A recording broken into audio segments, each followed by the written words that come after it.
इस वीडियो को देखने के बाद आप समझ पाएंगे कि क्रोध क्या है, ये कैसे आता है और इस पर कैसे काबू पाया जा सकता है।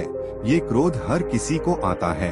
जब भी किसी की बात बुरी लगती है या किसी का व्यवहार पसंद नहीं आता है तो गुस्सा आ जाता है, और एक बार जब यह आता है तो फिर दिमाग से निकलने का नाम नहीं लेता। ऐसे में आप उस घटना को लेकर बैठ जाते हैं, उसके बारे में सोचते रहते हैं।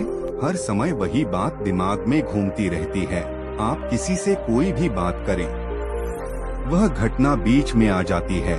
ऐसे में आप न चाहते हुए भी उस बारे में बात करने लगते हैं, उसकी शिकायत करने लगते हैं। और अगर उस समय वहाँ पर कोई बात करने वाला नहीं हुआ तो आप अपने आप से ही बातें करने लगते हैं, बड़बड़ाने लगते हैं। इस सब से उस व्यक्ति की सेहत पर तो कोई फर्क नहीं पड़ता, पर आपका नुकसान जरूर होता है। लेकिन अगर आप चाहें तो इस स्थिति से बच सकते हैं, इस नुकसान से खुद को बचा सकते हैं। कैसे, आइए जानते हैं महात्मा गौतम बुद्ध की इस कहानी के जरिए। एक बार की बात है, एक गांव में गौतम बुद्ध का प्रवचन चल रहा था। वे कह रहे थे, जब हम क्रोधित होते हैं तो दूसरों को नुकसान पहुंचाने की कोशिश करते हैं, लेकिन उस समय हम इतने आवेशित हो जाते हैं कि हमारी सोचने समझने की ताकत समाप्त हो जाती है। इसलिए क्रोध में हम सही निर्णय नहीं ले पाते और अपना ही नुकसान कर बैठते हैं। बुद्ध की उस सभा में एक गुस्सैल स्वभाव का व्यक्ति भी शामिल था। उसे बात बात पर गुस्सा आ जाता था। आज भी वह अपने परिवार वालों से झगड़कर आया था और उस समय भी उसके दिमाग में उथल पुथल मची हुई थी।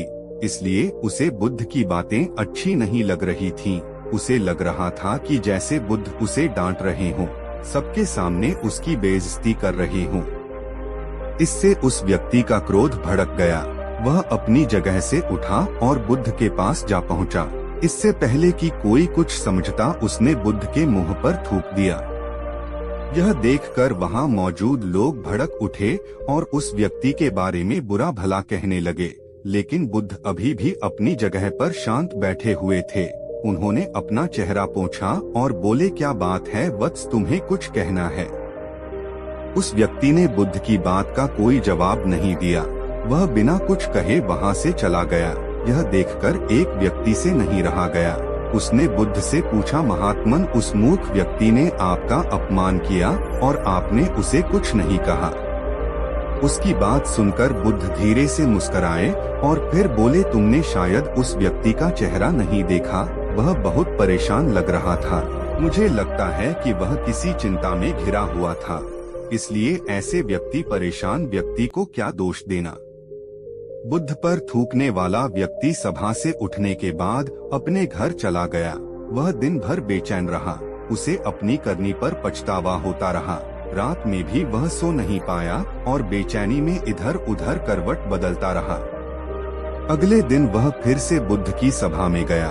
वहां पहुंचते ही वह बुद्ध के चरणों में गिर पड़ा और रोने लगा। यह देखकर बुद्ध ने पूछा, क्या हुआ वत्स, तुम क्यों रो रहे हो? वह बोला, मैं वही दुष्ट व्यक्ति हूँ जिसने कल आपका अपमान किया था। पता नहीं कल मुझ पर ऐसा कौन सा पागलपन सवार हुआ जो मैं ऐसी घृणित हरकत कर बैठा। कृपया मुझे क्षमा कर दें।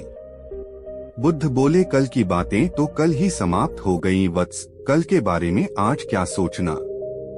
अगर मैं उस घटना के बारे में सोचता रहता, क्रोध करता, तो उससे तो सिर्फ मेरा दिल दुखता। तुम्हें उससे कोई फर्क नहीं पड़ता। इसलिए बुरी घटना को याद रखना कोई समझदारी की बात नहीं है। इससे हमारी परेशानियां बढ़ जाती हैं और जीवन ठहर जाता है।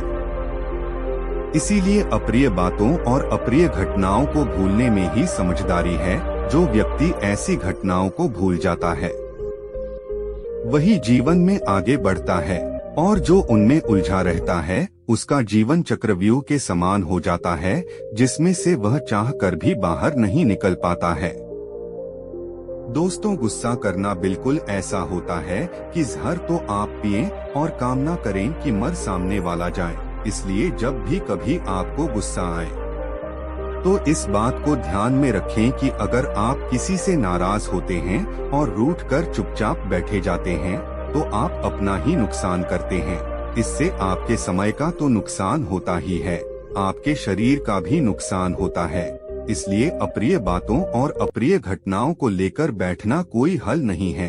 बेहतर है कि उन्हें भूलकर आगे बढ़े, तभी आप जीवन के प्रवाह के साथ अपने आप को जोड़ पाएंगे और जीवन का आनंद ले पाएंगे। हम में से ज्यादातर लोग यही समझते हैं कि हमारे दुखों का कारण कोई दूसरा व्यक्ति है, और जब हम ऐसा मानते हैं तो हम अपने स्वनियंत्रण की कमी और अक्षमता को अनदेखा कर रहे होते हैं। वास्तव में ये हम पर निर्भर करता है कि हम दूसरों के द्वारा प्रदान की गई नकारात्मकता को स्वीकार करते हैं या नहीं। अगर हम नकारात्मकता को स्वीकार करते हैं तो हम अपने पैरों पर कुल्हाड़ी मारते हैं, और जब हम उसे अस्वीकार कर देते हैं तो घृणा, क्रोध, हिंसा हर किसी से मुक्त हो जाते हैं। दोस्तों, आशा करता हूँ कि आज की कहानी आपको पसंद आई होगी। अगर वीडियो अच्छी लगी तो मेरे चैनल को सब्सक्राइब करें ताकि आने वाली वीडियो के नोटिफिकेशन आपको मिलते रहे। धन्यवाद।